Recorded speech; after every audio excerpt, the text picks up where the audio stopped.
नमस्कार, मैं professor S Narayan Raju YouTube channel में आप सबका मैं स्वागत करता हूँ। हम सब जानते हैं, जहाँ हिंदी से संबंधित हिंदी शिक्षण या हिंदी के पठन पाठन से संबंधित विभिन्न समस्याओं के बारे में लगातार विभिन्न कक्षाओं में और इसके साथ साथ विभिन्न संगोष्ठियों में हम बात करते हैं। लेकिन इसके साथ साथ मैं यहाँ आज हिंदी के पठन पाठन की समस्याएं विशेषकर दक्षिण भारत के संदर्भ में मैं आपके सामने प्रस्तुत करना चाहता हूँ, क्योंकि हम सब जानते हैं एक अन्य भाषा, द्वितीय भाषा या अन्य भाषा या विदेशी भाषा के रूप में विभिन्न भाषाओं की जो आदान प्रदान के संदर्भ में और उनके जो सीखते वक्त और जो समस्याएं आती हैं, और ख़ासकर हम सब जानते हैं हिंदी तो हमारी भारत की राजभाषा है। लेकिन इस राजभाषा या राष्ट्रभाषा को आगे बढ़ाने के लिए खासकर दक्षिण में किस किस समस्याएं, किन प्रकार की जो समस्याएं हमारे सामने हैं, इससे संबंधित मैं एक मतलब सारी समस्याओं को जिक्र करना मुश्किल है, लेकिन जहाँ तक मेरी जानकारी है कुछ समस्याओं को आपके सामने प्रस्तुत करने जा रहा हूँ।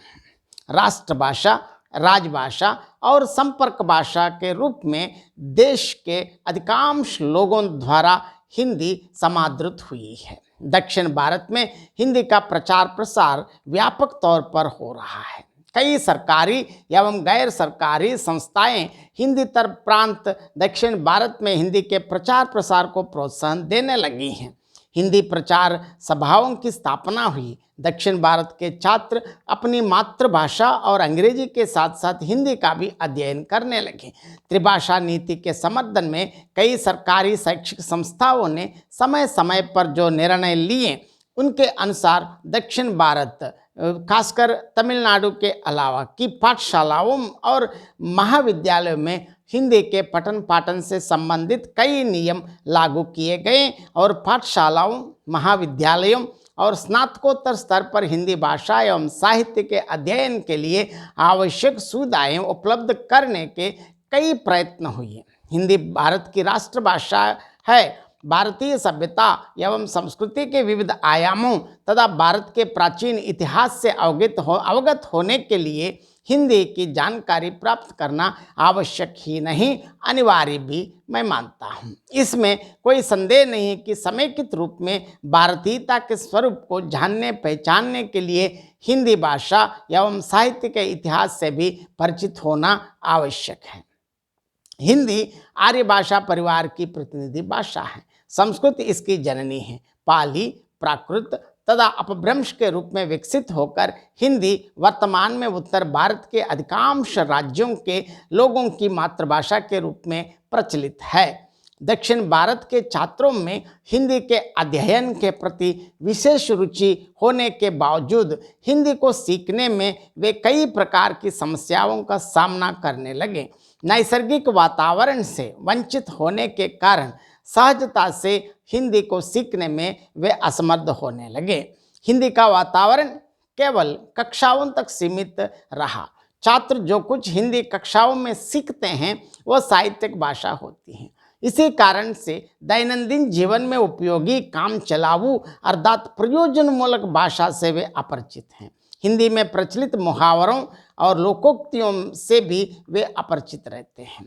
साग सब्जियां, रिश्ते नाते व अन्य साधारण शब्दों से भी उनका अपरिचित रहना एक समस्या है। स्नातक स्तर तक हिंदी सीखने के बावजूद छात्र को यदि काशी जाना पड़े तो वह अपने ही देश में विदेशी समझता है। 4 कोस पर पानी बदले 8 कोस पर बानी, यह उक्ति सत्य प्रमाणित होती है। हिंदी समझी जाने वाली भाषा में उर्दू, फारसी तथा कई अन्य भाषाओं के शब्द विपुल मात्रा में व्याहृत होने के कारण दक्षिण भारत के छात्र हिंदी को सीखने में समस्या का सामना करते हैं। कई आंचलिक शब्दों के अर्थ उपलब्ध कोशों में प्राप्त नहीं होते हैं। साधारण छात्रों के लिए ही नहीं, शोधार्थियों के लिए भी कोड मिश्रण तथा कोड परिवर्तन के संदर्भ में हिंदी में व्याहृत शब्दों का अध्ययन करना कठिन प्रमाणित होने लगा है। मातृभाषेतर अन्य भाषा को सीखना निश्चय ही कठिन है। प्रत्येक भाषा की अपनी प्रकृति होती है। शब्द संरचना को लेकर प्रत्येक भाषा अपने अलग अस्तित्व को प्रकट करती है। दक्षिण भारत के छात्र हिंदी के व्याकरण को समझने में कठिनाई महसूस करते हैं, विशेषकर प्रत्यय का प्रयोग करने तथा लिंग एवं वचन संबंधी नियमों से अवगत होने में वे कई समस्याओं का सामना करते हैं। इसके अलावा संस्कृत भाषा के कई शब्दों का वे अपनी मातृभाषा में जिस अर्थ में प्रयोग करने के वे अभ्यस्त होते हैं, उन शब्दों का हिंदी में कई संदर्भों में भिन्न अर्थों में प्रयोग करने के अवसर पर कई त्रुटियों के प्रकट होने की संभावना बनी रहती है। इस दोष का निवारण करने के लिए हिंदी तथा अपनी मातृभाषा में प्रचलित समान रूपी भिन्नार्थी शब्दों की भी जानकारी छात्रों को प्राप्त करना आवश्यक हो जाता है। कई पाठशालाओं और महाविद्यालयों के ग्रंथालयों में हिंदी भाषा व साहित्य संबंधित पुस्तकें अनुपलब्ध होती हैं। पाठ्य पुस्तकों की टीकाओं तथा तत्संबंधी पुस्तकें प्राप्त करने में कई समस्याओं का सामना करना पड़ता है।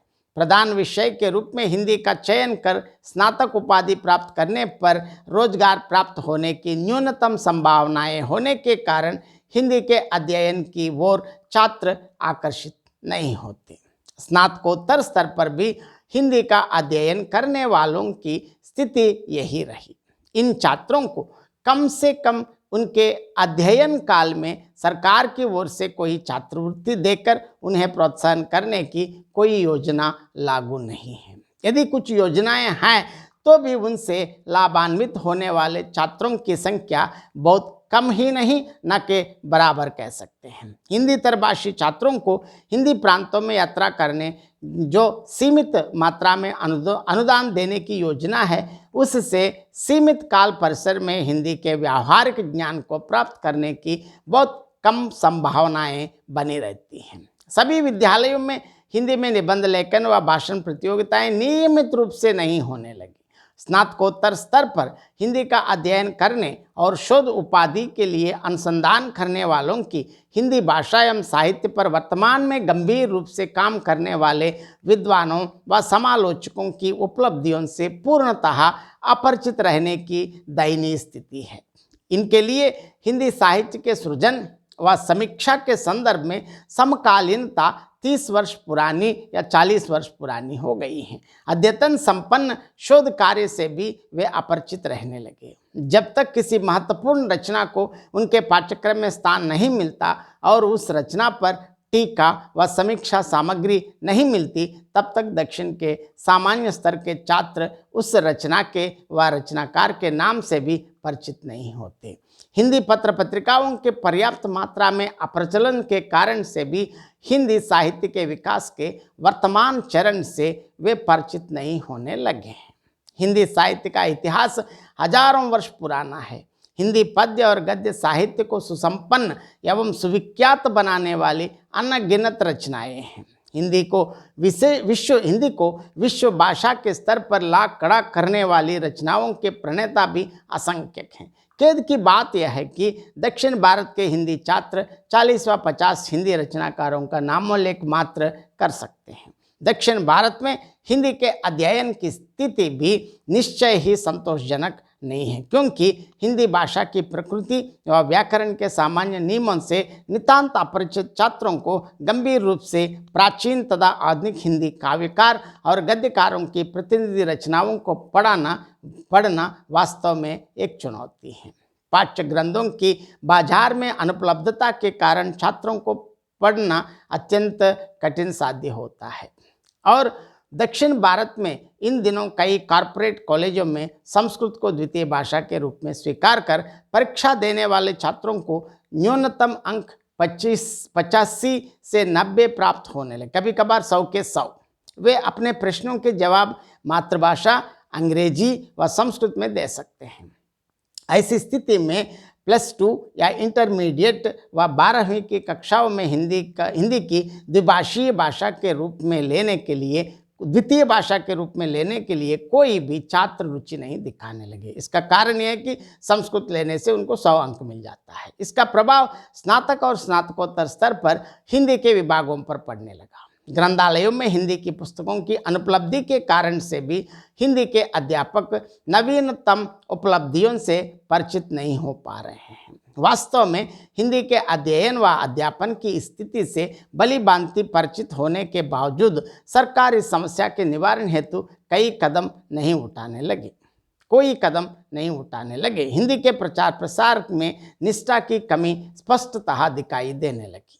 जो छात्र विभिन्न विद्यालयों में हिंदी का अध्ययन करने लगे वे सतही तौर पर हिंदी सीखने तक सीमित होने लगे। हिंदी के पाठ्यक्रम को निर्धारित करने में जो नीति अपनाई जा रही हैं वही अत्यंत अदूरदर्शी एवं त्रुटिपूर्ण है। इस दिशा में कोई ईमानदार प्रयास नहीं होने लगे। हिंदी के नाम पर नौकरी करने वालों के लिए हिंदी भजन और भोजन की भाषा बनती जा रही है। इस प्रकार जो संगोष्ठियाँ अथवा कार्यशालाएँ आयोजित होने लगी उनमें इस समस्या को लेकर विद्वान कहे जाने वाले प्रतिभागियों द्वारा जो विचार व्यक्त किए जाते हैं उन्हें एक प्रतिवेदन के रूप में सारगर्भित रूप में तैयार कर पत्रिकाओं में उनका विशेष प्रचार कर समस्या की वो लोगों के ध्यान को आकृष्ट करने तथा सरकार पर दबाव डालने के प्रयत्न नहीं होने लगे। इस बात को लेकर मैं अपना खेद प्रकट करता हूँ। हम सब जानते हैं, तो सर्वविदित बात है कि जब इस प्रस्तुत कोरोना महामारी के इस समय में पूरी दुनिया ऑनलाइन हो गई है, अब ई कंटेंट की ज़्यादा ज़रूरत होगी। लगभग सभी कार्य ई संसाधनों द्वारा हो रहा है, परंतु हिंदी भाषा व साहित्य संबंधित जानकारी के लिए अगर गूगल में ढूंढने से बहुत कम जानकारी मिलती है। यह जानकारी ना के बराबर है।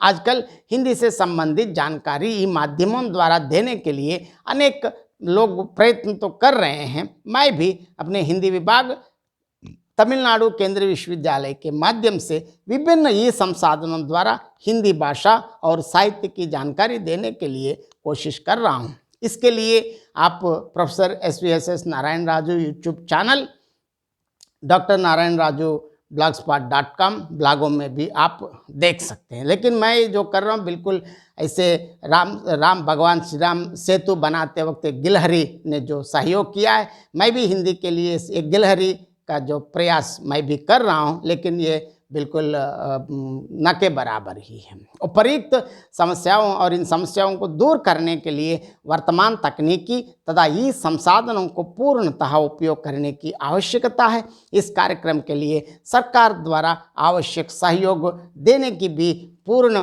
जरूरत भी है।